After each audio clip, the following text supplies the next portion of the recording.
Hi guys, blogs of ഡിയുടെ പുതിയ വീഡിയോയിലേക്ക് എല്ലാവർക്കും സ്വാഗതം.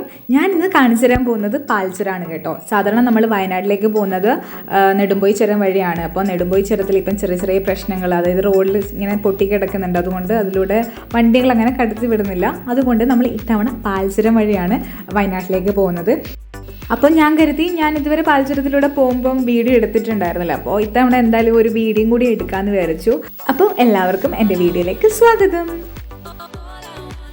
ഈ ചുരം നെടുമ്പോയി ചുരം പോലെ ഞങ്ങൾക്ക് അത്ര ഈസി ആയിരുന്നില്ല. കുറച്ചധികം കയറ്റവും വളവൊക്കെ ഉള്ളൊരു ചുരമായിരുന്നു. പോകുന്ന വഴി നല്ല രസമാണ്. ഓപ്പോസിറ്റ് സൈഡിൽ കാഴ്ചകൾ എന്ന് പറയുന്നത് അടിപൊളിയാണ്. പക്ഷേങ്കിൽ നന്നായിട്ട് ശ്രദ്ധിച്ചിട്ട് വേണം ഈ ചുരത്തിലൂടെ വണ്ടി ഓടിക്കാൻ വേണ്ടിയിട്ട്. കാരണം നല്ലൊരു കയറ്റമാണ് ഈ ഒരു ചുരം എന്ന് പറയുന്നത്. ഓരോ ഹെയർപിൻ്റെ വളവിൻ്റെ അടുത്തായിട്ട് ഒരു പാർക്കിംഗ് സ്പോട്ട് അവർ ക്രിയേറ്റ് ചെയ്ത് വെച്ചിട്ടുണ്ട്. കാരണം നല്ല വ്യൂ ആണ് അവിടെ നിന്നിട്ട് മലകളൊക്കെ കാണാനായിട്ട്. അപ്പോൾ അങ്ങനെ ഒരു പാർക്കിംഗ് ഏരിയ അവിടെയുണ്ട്. അപ്പം അവിടെ നിർത്തിയിട്ട് കുറച്ച് നിങ്ങൾക്ക് റിലാക്സ് ചെയ്യണമെങ്കിൽ അങ്ങനെയും ചെയ്യാം. ഞങ്ങൾ സാധാരണ ഈ ചുരം വഴി പോകാറില്ല, വരാറേ ഉള്ളൂ. അതായത് വയനാട്ടിൽ നിന്ന് നമ്മൾ നാട്ടിലേക്ക് അധികവും വരുന്നത് ഈ ചുരത്തിലാണ്, അല്ലെങ്കിൽ മറ്റേ ചുരത്തിലൂടെ പോകും. അത് നമ്മുടെ ചിലപ്പം ആ ഒരു മൊമെൻ്റ് എങ്ങനെയാണ്, ആ ഒരു സിറ്റുവേഷൻ നോക്കിയിട്ടാണ് നമ്മൾ ചെയ്യാറുള്ളത്. പക്ഷേങ്കിൽ അങ്ങോട്ടേക്ക് പോവൽ വളരെ കുറവാണ്. നമ്മൾ ഈ ചുരം വഴി അങ്ങോട്ടേക്ക് കാറിൽ അങ്ങനെ പോവാറില്ല, മറ്റേ ചുരം വഴിയാണ് ഞങ്ങൾ പോവാറുള്ളത്. അപ്പോൾ ഇത്തവണ നമ്മളിങ്ങനെ റോഡൊക്കെ പൊട്ടിക്കിടക്കുന്നത് കൊണ്ട് ഞങ്ങൾ വിചാരിച്ചു ഈ വഴി തന്നെ എന്തായാലും പോവാന്നുള്ളത്. അതുകൊണ്ട് തന്നെ ഇപ്രാവശ്യം നല്ല തിരക്കുണ്ടായിരുന്നു ഈ റോഡിൽ. കാരണം മറ്റേ ചുരം വർക്കിംഗ് അല്ലല്ലോ, അതായത് അതിലൂടെ വണ്ടികൾ കടത്തി വിടാത്തത് കൊണ്ട് ഈ ചുരത്തിലൂടെയാണ് എല്ലാ വണ്ടികളെയും കടത്തി വിട്ടുകൊണ്ടിരുന്നത്. അതിൻ്റേതായ ഒരു തിരക്ക് കാണാൻ പറ്റി. മാത്രമല്ല ഒരുപാട് KSRTC ബസ് ഉണ്ടായിരുന്നു ഞങ്ങളുടെ മുന്നിലായിട്ട്.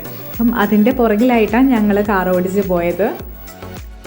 വളരെ സ്ലോയിലാണ് കേട്ടോ ഞങ്ങൾ വണ്ടി ഓടിക്കുന്നത്. പക്ഷേങ്കിൽ ഭയങ്കര സ്ലോ ആയിട്ട് നിങ്ങൾക്ക് വീഡിയോ കാണിച്ചിട്ടുണ്ടെങ്കിൽ ഭയങ്കര ബോറടി ആയിരിക്കും. അതുകൊണ്ട് ഞാൻ വിചാരിച്ച് കുറച്ച് സ്പീഡാക്കാം, വീഡിയോ കുറച്ച് സ്പീഡായിട്ട് ചെയ്യാമെന്ന് വിചാരിച്ചു. അങ്ങനെ ഞാൻ കുറച്ച് സ്പീഡിൻ്റെ ടൈം കൂട്ടിയതാണ് കേട്ടോ. ഈ ചുരത്തിലൂടെ യാത്ര ചെയ്യുമ്പോൾ എനിക്ക് ഫീൽ ചെയ്തത് എന്താണെന്ന് വെച്ചാൽ, ഡ്രൈവർക്ക് നന്നായിട്ട് എന്താ പറയണ്ട, ആസ്വദിക്കാൻ പറ്റത്തില്ല കേട്ടോ. ഡ്രൈവർ മുഴുവൻ കോൺസെൻട്രേഷനും ഓടിക്കുന്നതിൽ തന്നെ കാണിക്കേണ്ടി വരും. പക്ഷേ നമ്മൾ ഓപ്പോസിറ്റിൽ ഇരിക്കുന്ന ആളുണ്ടല്ലോ, അതായത് കോ ഡ്രൈവേഴ്സിനൊക്കെ കുറച്ച് എൻജോയബിൾ ആണ്. കാരണം സൈഡിൽ നല്ല രസമാണ് കാണാൻ, വലിയ മലയും വലിയ താഴ്ചയൊക്കെയാണ്. അപ്പോൾ അത് കാണാൻ നല്ല രസമാണ്. എനിക്ക് അങ്ങോട്ടേക്ക് ഈ വഴി പോകുന്നതിനെക്കാട്ടും ഇഷ്ടം അവിടുന്ന് ഇങ്ങോട്ടേക്ക് വരുന്നതാണ്. കാരണം അവിടുന്ന് ഇങ്ങോട്ടേക്ക് വരുമ്പോഴാണ് ആ ചുരത്തിൻ്റെ ബ്യൂട്ടി മര്യാദക്ക് കാണാൻ പറ്റുന്നത്. ഈ ചുരത്തിൽ മഞ്ഞൊക്കെ ഇങ്ങനെ കോടമഞ്ഞൊക്കെ ഇറങ്ങി വന്നു കഴിഞ്ഞാൽ നല്ല റിസ്ക്കാണ് കേട്ടോ വണ്ടി ഓടിക്കാനായിട്ട്. കാരണം നല്ല കയറ്റമാണ്. അപ്പം ഓടിക്കാൻ നല്ല റിസ്ക്കാണ് ഇതിലൂടെ.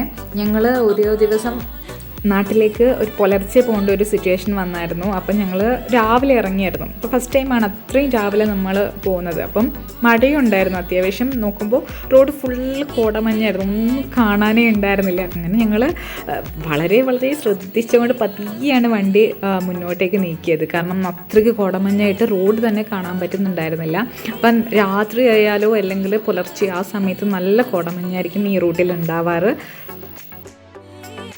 ഈ ചുരത്തിൻ്റെ ഒരു ഭാഗത്തായിട്ട് പാൽച്ചുരം വെള്ളച്ചാട്ടം ഉണ്ട് കേട്ടോ. അടിപൊളി വെള്ളച്ചാട്ടമാണ്. പക്ഷേ നമുക്ക് പോകുന്ന വഴിയിൽ ഇത് കാണാൻ പറ്റില്ല. കാരണം ഈ ചുരത്തിൻ്റെ ഒരു സൈഡിൽ നിന്ന് വേറെ റോഡിലേക്ക് കയറണം, എന്നാൽ മാത്രമേ പാൽച്ചുരം വെള്ളച്ചാട്ടത്തിലേക്ക് എത്തുള്ളൂ. നല്ല അടിപൊളി വെള്ളച്ചാട്ടമാണ്. ഞാൻ ഒരു തവണ പോയിട്ടുണ്ട്, പക്ഷേങ്കിൽ എനിക്ക് അതിൻ്റെ വീഡിയോസ് ഒന്നും എടുക്കാൻ പറ്റിയിട്ടുണ്ടായിരുന്നില്ല. അത്യാവശ്യം നല്ലൊരു അടിപൊളി വെള്ളച്ചാട്ടമാണ് കേട്ടോ പാൽച്ചുരം വെള്ളച്ചാട്ടം.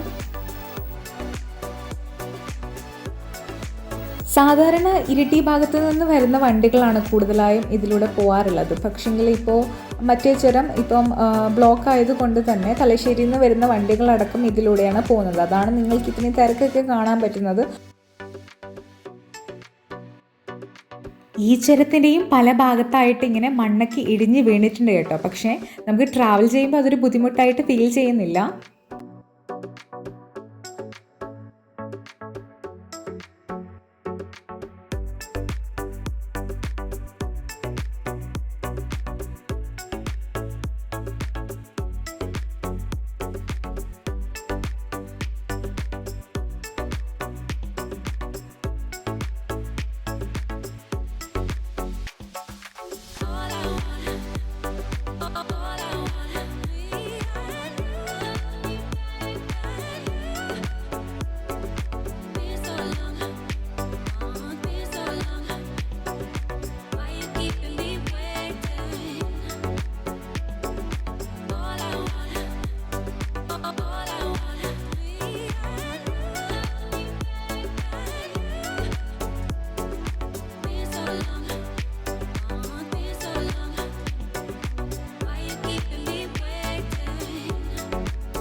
അങ്ങനെ നമ്മൾ ചുരമൊക്കെ കയറിയിട്ട് വയനാട് എത്തി കേട്ടോ.